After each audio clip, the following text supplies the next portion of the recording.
He was not a beggar. Chloe knew that the second he paused under the flickering neon of the cafe's sign, a ghost caught in a crimson tide. Beggars in this part of the city had a practiced weariness, a hollowed-out look that was both a plea and a defense. This man was different. His clothes, a simple dark coat and trousers, were clean but hung on his frame like a memory of a larger man. It was his hands that held her gaze. They trembled with a fine, persistent tremor, the skin thin as parchment over a lattice of blue veins. He clutched the wrought iron railing of the patio, his knuckles white, as if the last of his strength was dedicated to that single point of contact with the world. The late afternoon rain had slicked the streets into a mirror of bruised twilight, and the old man seemed to have absorbed the city's entire reservoir of sorrow. Chloe watched from behind the steamy glass of the diner, a damp cloth frozen in her hand. Her boss, a man whose patience was as thin as his coffee, was already eyeing the door with predatory annoyance. "Don't even think about it, Chloe," he grumbled, wiping the counter with a vicious swipe. "We're not a shelter," but she was already moving. It wasn't a thought, but an impulse, a deep, resonant hum of empathy that vibrated in her bones. She was 18, and the world had already taught her that kindness was a currency she couldn't afford to spend, yet here she was, ready to empty her pockets. She grabbed a bowl, ladling it full of the day-old potato soup that was destined for the bin. She took a spoon and a napkin, slid a bread roll into her apron pocket, and pushed through the door into the damp, chilly air. The old man flinched at the chime of the bell, his eyes wide with a fear that seemed ancient. He was Korean, his face a roadmap of a long and complicated journey, but his eyes were lost. "Sir," she said, her voice softer than the drizzle. "Are you hungry?" He didn't answer, only stared at her, his breathing shallow. She gestured to a small, empty table under the awning, shielded from the worst of the rain. "Please, seat. Let me get you something warm." He followed her with hesitant, shuffling steps, his body a fragile question mark against the city's indifferent geometry. He sank into the chair, the movement exhausting him. Chloe placed the soup before him. He looked at the bowl, then at the spoon, and his trembling hands made a failed attempt to grasp it. A wave of profound sadness washed over Chloe. She pulled up another chair, her worn sneakers scraping softly on the wet pavement. "Here," she whispered, taking the spoon herself. "Let me help." She dipped the spoon into the thick soup and brought it to his lips. He hesitated for a heartbeat, his gaze searching hers, and in that moment, she saw not a stranger, but a reflection of every quiet desperation she had ever felt. He opened his mouth, and she fed him. Spoonful by spoonful, in the hushed theater of the rain-swept patio, an act of simple grace unfolded, a secret whispered between two souls adrift in the vast, uncaring metropolis. She didn't know his name. She didn't know his story. She only knew he was hungry, and she had food. 2 days passed, a blur of lukewarm coffee and meager tips. The memory of the old man lingered like the scent of rain on asphalt, a quiet disturbance in the rhythm of her life. Then, on a Tuesday when the sky was the color of a fresh bruise, a car slid to the curb outside the cafe. It was a black sedan, so polished and silent it seemed to have absorbed the city's noise. It didn't belong on this street of peeling paint and weary storefronts. A man emerged from the passenger side. He was tall and broad, dressed in a suit so sharply tailored it looked like a weapon. His face was impassive, a mask of disciplined stillness, but his eyes missed nothing. They swept over the cafe's exterior before he entered, the bell above the door sounding a note of alarm. He didn't approach the counter. He stood by the entrance, a granite pillar of quiet menace, his presence sucking the warmth from the room. Chloe felt a prickle of unease crawl up her spine. Her boss tried a greasy, welcoming smile. "Table for one?" The man's gaze settled on Chloe, pinning her in place. "I am looking for information," he said. His voice was a low, gravelly rumble, English words shaped by a Korean tongue. An old man. He was here. 2 days ago, it wasn't a question. Chloe's heart hammered against her ribs. She thought of the old man's fearful eyes, his trembling hands. This man was not a concerned relative. He was a hunter. "I don't know who you mean," she said, her voice tight. "We get a lot of people in here." The man took a slow step forward, his polished shoes making no sound on the worn linoleum. He moved with a predatory grace that was both terrifying and mesmerizing. "She fed him," he said, his eyes still locked on hers. "With a spoon." Outside, he knew. The knowledge hung in the air between them, a tangible threat. Chloe clutched the edge of the counter, her knuckles turning white. She wouldn't be the reason that fragile old man was found. "I'm sorry," she said, forcing a strength she didn't feel into her voice. "You're mistaken." The man held her gaze for a long, silent moment, a contest of wills she knew she couldn't win. Then, a flicker of something, not respect, but perhaps acknowledgement, passed through his eyes. He reached into his coat, and for a terrifying second, she thought he was reaching for a gun. Instead, he produced a wallet. He extracted a single, crisp $100 bill and placed it on the counter. It lay there, an insult and a promise. "For your trouble," he said, the words flat and final. He turned and walked out, melting back into the silent, waiting car. The sedan pulled away from the curb as smoothly as it had arrived, leaving behind only the scent of expensive leather and a profound, chilling dread. The $100 bill sat in her pocket all day, a square of heat against her leg. It felt heavy, tainted. It was more than she made in 3 shifts, a fortune that could fix the leak in her ceiling or buy the medicine her grandmother needed, but accepting it felt like a betrayal. When her shift ended, she walked out into the cool embrace of the evening, the city lights beginning to stitch the darkness together. The black sedan was there, parked across the street, a patient predator in the urban jungle. A cold dread, sharp and immediate, seized her. She thought about running, about disappearing into the labyrinth of alleyways and side streets she knew so well. But a deeper instinct told her it would be useless. The rear door opened. The imposing man from the cafe, Sang-hoon, stood beside it, his silhouette framed by the car's opulent interior. "Chloe," he said. Her name from his lips sounded like a verdict. "Mr. Park wishes to see you." It was a command disguised as an invitation. There was no room for refusal in his tone. Her mind raced, a frantic catalogue of fears. Was she in trouble? Was this about the old man? Was he hurt? Her protective instinct warred with her survival instinct. Sang-hoon seemed to read her thoughts. "He wishes only to thank you." The words were meant to be reassuring, but they carried the weight of an unbreakable obligation.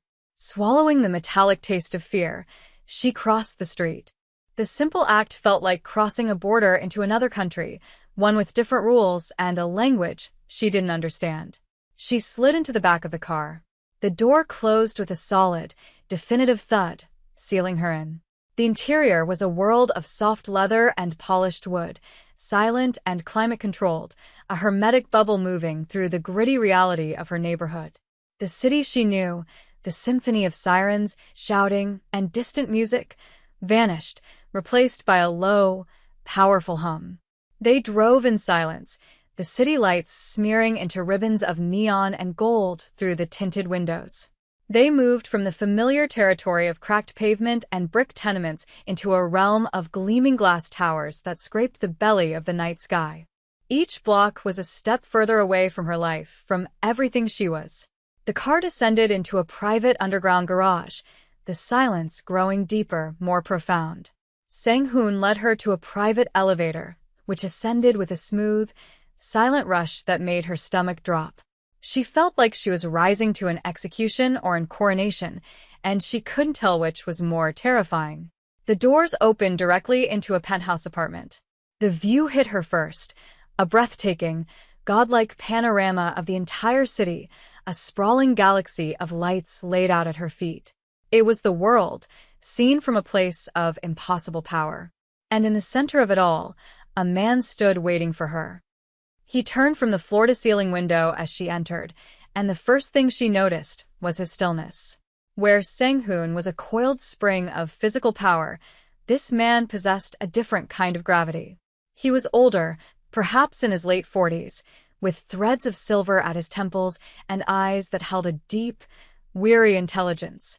He wore a simple, dark cashmere sweater and tailored trousers, the picture of understated wealth. This was Mr. Park. Dae-hyun Park. He was not what she expected. There was a gentleness in his posture that seemed at odds with the silent menace of his enforcer and the fortress-like luxury of his home. "Miss Chloe," he said, his voice a calm, cultured baritone. He gestured to a pair of plush armchairs. "Please sit." "Thank you for coming." She sat on the edge of the cushion, her body rigid with tension. Sang-hoon remained standing by the door, a silent, watchful statue. Dae-hyun sat opposite her, his movements fluid and deliberate. "Sang-hoon can be direct," he began, a faint, apologetic smile touching his lips. "I apologize if he alarmed you.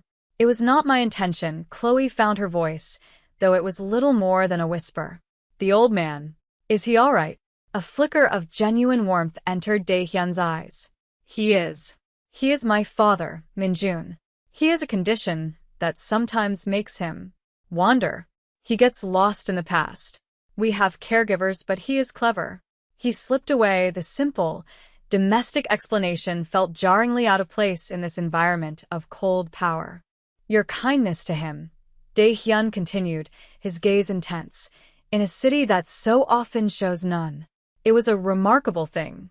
You treated him with dignity when he had none himself. You showed him a grace my money cannot buy." He leaned forward slightly, his expression serious. "I am in your debt. I would like to repay you." He gestured to a small, lacquered box on the table between them. He opened it. Inside, neat stacks of $100 bills were nestled in velvet. It was more money than Chloe had ever seen in her life. Enough to solve every problem she had, and every problem she could imagine having. It was an escape, a new beginning. Her heart pounded, a frantic bird beating against the cage of her ribs. The temptation was immense, a physical pull.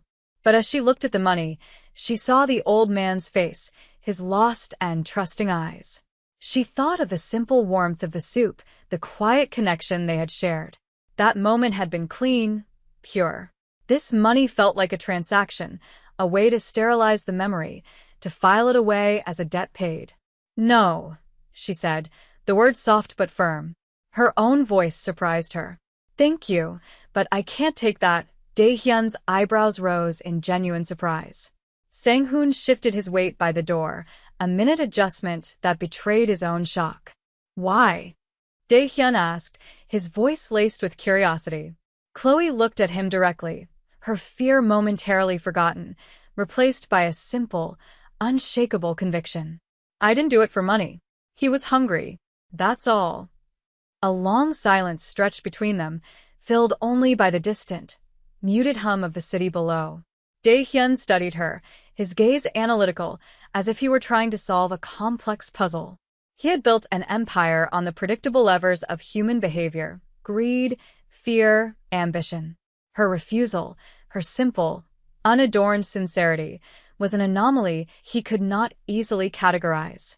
He closed the lid of the lacquered box, the soft click echoing in the quiet room. "You are a very unusual young woman, Chloe." He leaned back in his chair, a new line of thought visibly forming behind his eyes. The dynamic in the room had shifted. She was no longer just a waitress he was paying off. She had become something more interesting to him. "The money is a clumsy instrument," he conceded, as if speaking to himself. "It solves certain problems, but it cannot mend what is broken. My father, he responds to very few people. The nurses, the doctors, they are professionals. They are paid to care.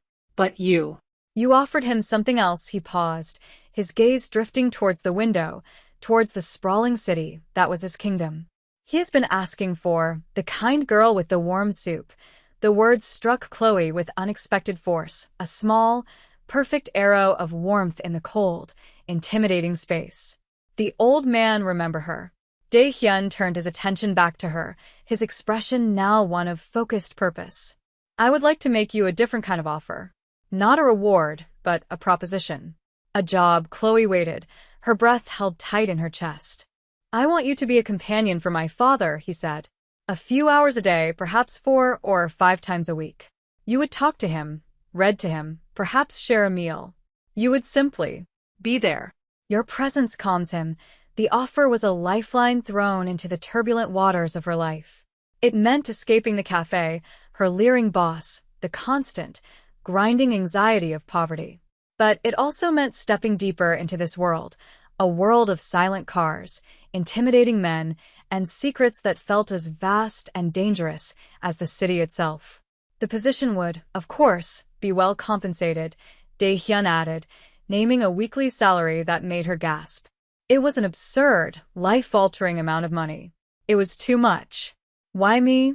She asked, the question hanging in the air. There are professionals, people train for this. Because you are not a professional, he answered immediately. You are not trained. You have something they don't. You have an instinct for compassion that is genuine. My father trusts that instinct. And frankly, he added, a harder edge creeping into his voice, so do I. I need someone in this house whose motives are clear. Someone who is not a part of my world. The implication was clear. His world was filled with people whose motives were not. She was being offered a role as an outsider on the inside, a safe port in a sea of sharks.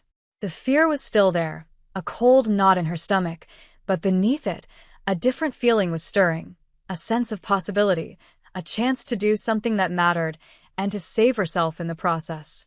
She looked from Dae-hyun's waiting eyes to Sang-hoon's impassive face, and then she thought of the old man, and the choice became clear. Okay, she said. I'll do it. Chloe's new life began the next day. It felt less like starting a job, and more like being inducted into a secret society.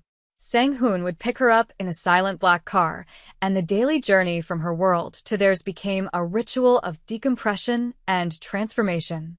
As the sedan ascended towards the penthouse, she would consciously shed the anxieties of her old life, preparing herself for the quiet, rarefied air of the park's home. The penthouse was a museum of tasteful, minimalist luxury, but it was Min-jun's presence that filled it. The old man was often quiet, seated in a comfortable chair by the window, watching the endless ballet of traffic below. Some days he was lucid, his eyes sharp and clear. On those days, he would speak of his childhood in a small village by the sea, of the persimmon trees and the taste of his mother's kimchi. He taught her a few words of Korean and showed her how to play Go, his trembling hands moving the smooth black and white stones with a surprising, remembered grace. On other days, the fog of his condition would roll in, and he would be lost, speaking to ghosts from his past or staring at his hands as if they were foreign objects. On those days, Chloe would simply sit with him, sometimes reading aloud from a book of poetry, her voice a steady anchor in his turbulent mind. She learned to navigate his silences, to understand the language of his sighs and the flicker of his eyes. She was a companion, yes, but she was also a student of this quiet, fragmented man. In her time there, she also became an observer of his son. Dae-hyun was often present but distant, working in his study, the door usually closed. She would catch glimpses of his other life, the hushed, intense phone calls in rapid-fire Korean, the arrival of serious-looking men who spoke in low tones and never stayed long. The way Sang-hoon was a constant, shadow-like presence, his eyes always scanning, assessing. She learned that Dae-hyun's politeness was a carefully constructed veneer over a core of absolute authority. Men who were powerful in their own right deferred to him with a deference that bordered on fear. One afternoon, while Min-jun napped, she overheard Dae-hyun in the hallway, his voice dangerously low as he spoke on the phone. Kwon is making a move on the waterfront. I want to know how. I want to know who is talking to him. The name, Kwon, was spoken with a unique blend of frustration and cold fury. It was a name she heard again a week later, this time from Sang-hoon, who was reporting to Dae-hyun in the foyer. Kwon's people are getting bold.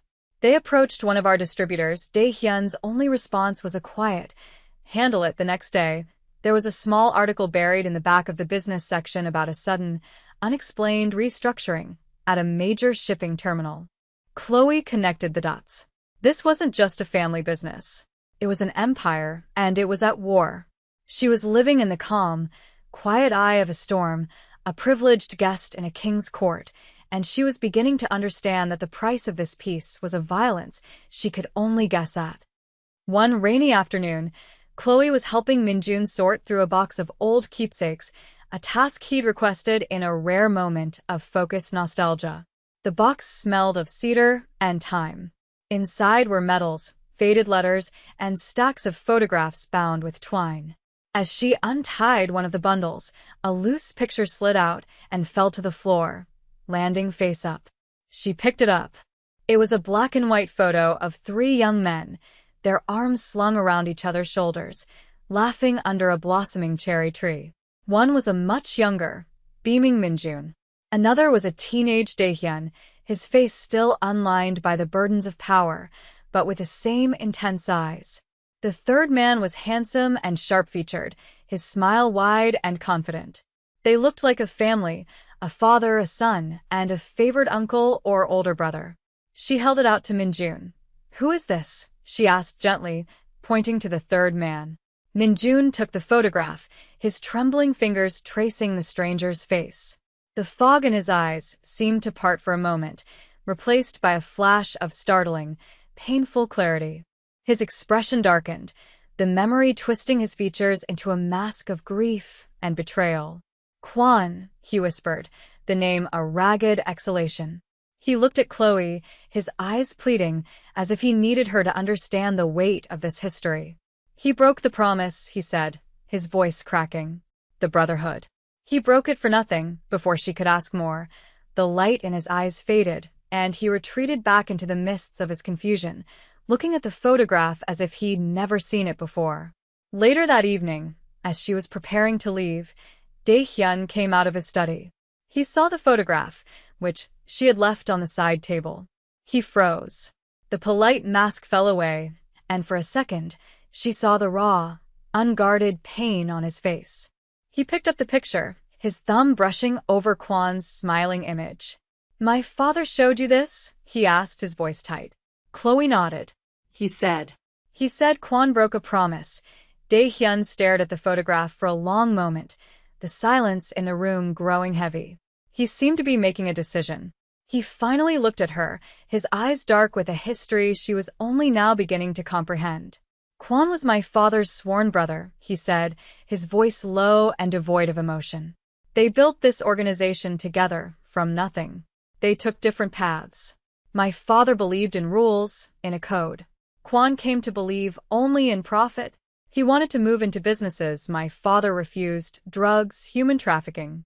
When my father would not yield, Kwon tried to take everything. He failed, and he was exiled. Now he has returned, and he wants to finish what he started. He wants to burn it all to the ground. Simply because my father built it." He placed the photograph back on the table, face down. "You are in this house now, Chloe. That means you are on the board. Whether you want to be or not, you are a piece in this game. You should know the name of the man who is trying to sweep you from it." The knowledge changed everything. The quiet luxury of the penthouse now felt fragile, the floor-to-ceiling windows less like a viewpoint and more like a vulnerability. Every shadow seemed longer, every unexpected sound a potential threat. Kwon was no longer just a name. He was a phantom haunting the periphery of her new life. Daehyun became more withdrawn, the tension around him a palpable force. The war with Kwon was escalating. Chloe could feel it in the increased presence of grim-faced men in the lobby and the constant, low-level hum of activity that now permeated the penthouse. One evening, as Sang-hoon drove her home, he took a different route. "There will be a car watching your building," he said, his voice flat, not looking at her. "They will not approach. They are for your protection." Protection from what? The unspoken question hung between them. The answer came 2 days later. Chloe was walking the short block from the subway to her apartment when a man stepped out of a doorway, blocking her path. He was not physically imposing like Sang-hoon, but he had the same predatory stillness she had seen in Kwon's photograph, updated with 2 decades of bitterness. He was older, his hair graying, but his eyes were sharp and intelligent. "Chloe," he said, his voice smooth and pleasant. "It's a pleasure to finally meet the angel of mercy." It was Kwon. Fear, cold and absolute, washed over her. Her feet felt rooted to the cracked pavement. "I don't know who you are," she lied, her voice trembling.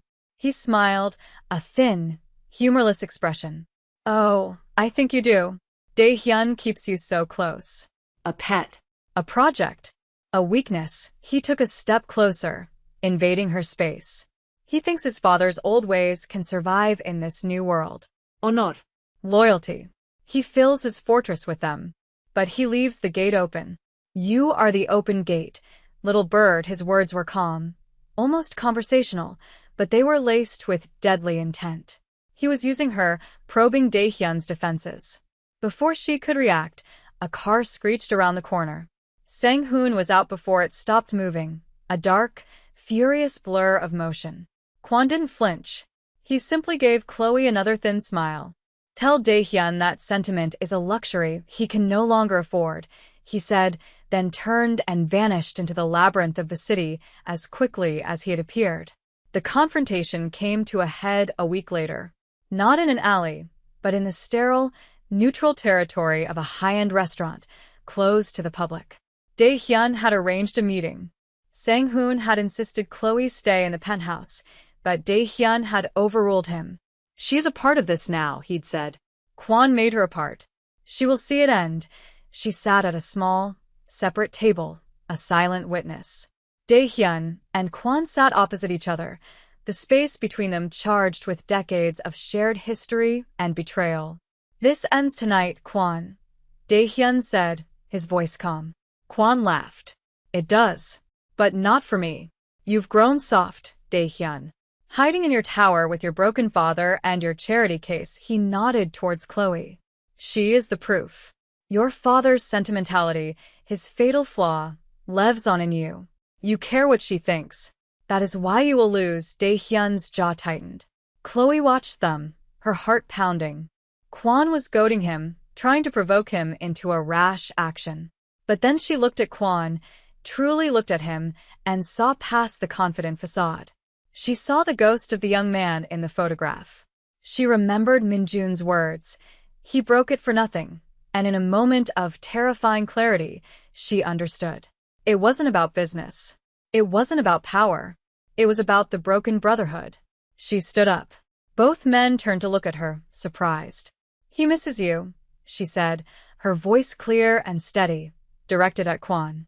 Mr. Park. Min-jun. He doesn't talk about the business. He talks about the persimmon trees. He talks about his brother. Kwon's smirk faltered. A flicker of confusion, of pain, crossed his face. He keeps your picture. Chloe pressed on, the words tumbling out. He told me you broke the promise. He didn't sound angry. He just sounded. Sut. He lost his brother for nothing. Her simple, earnest words did what no threat from Dae-hyun could. They bypassed Kwon's strategic mind and struck at the wounded core of the man he once was. The foundation of his rage, his belief that he had been wronged, was shaken by the simple, undeniable truth of an old man's grief.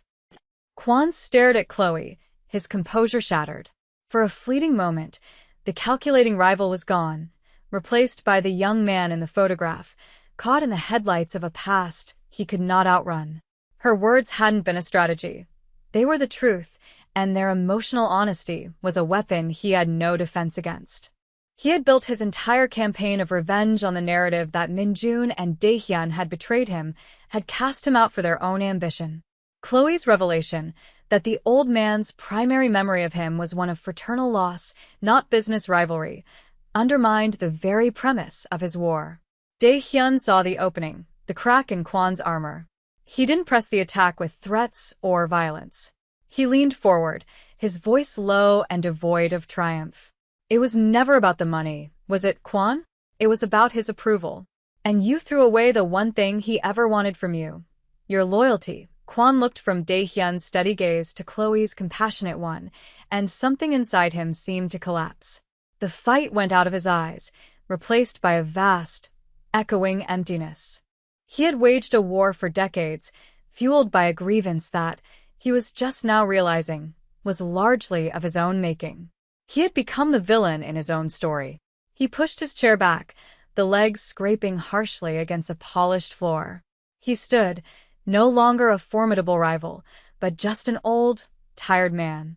He walked out of the restaurant without another word, leaving his empire, his revenge, and his past behind him on the table.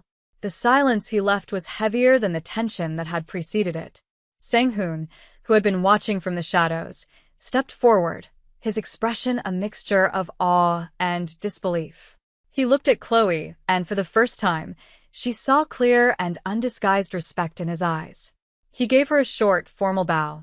Dae-hyun let out a long, slow breath, the tension of years seeming to drain from his shoulders. "You did what an army of my men could not," he said to Chloe, his voice filled with a quiet wonder. You reminded him of who he used to be. The immediate danger had passed. The war was over. Later that night, back in the quiet of the penthouse, Dae-hyun stood with her by the window, the city lights a silent, glittering testament to his victory. "You are free to go, Chloe," he said softly. "Kwon is gone. The threat is gone. I will give you what I promised, enough to start a new life, to go anywhere, to be anything you want. You have more than earned it." He was offering her an exit, a return to a normal life, albeit a much wealthier one. It was everything she had ever dreamed of. But as she looked out at the city, she realized the view no longer intimidated her. She wasn't just the girl from the struggling neighborhood anymore. She had faced down one of the most dangerous men in the city with nothing but a few honest words. She had found a strength she never knew she possessed. 6 months later, the city was draped in the crisp, golden light of autumn. Chloe sat in a university library, a heavy textbook on urban planning open before her. The quiet murmur of students, the scent of old paper and ambition, was the new soundtrack of her life. She looked different. The weary tension that had perpetually hunched her shoulders was gone, replaced by a calm confidence. She had accepted Dae-hyun's offer, but not all of it. She took enough for tuition and a small, sunny apartment in a safe neighborhood, a world away from both her old life and his. The rest, she had insisted, he put into a trust for his father's care. Her life was her own now, built not on a handout, but on a foundation she had laid herself. She still thought of them sometimes. She wondered how Min-jun was, if he ever asked for her. She thought of Dae-hyun, a king in his glass tower, and hoped he had found some measure of peace in his victory. She had chosen to walk away, to reclaim her own story from the pages of theirs. As she was packing her bag to leave, a campus mail attendant approached her. "Package for you, miss." It was a small, plain cardboard box with no return address. Curious, she took it to a bench outside, the autumn leaves crunching under her feet. She opened it carefully.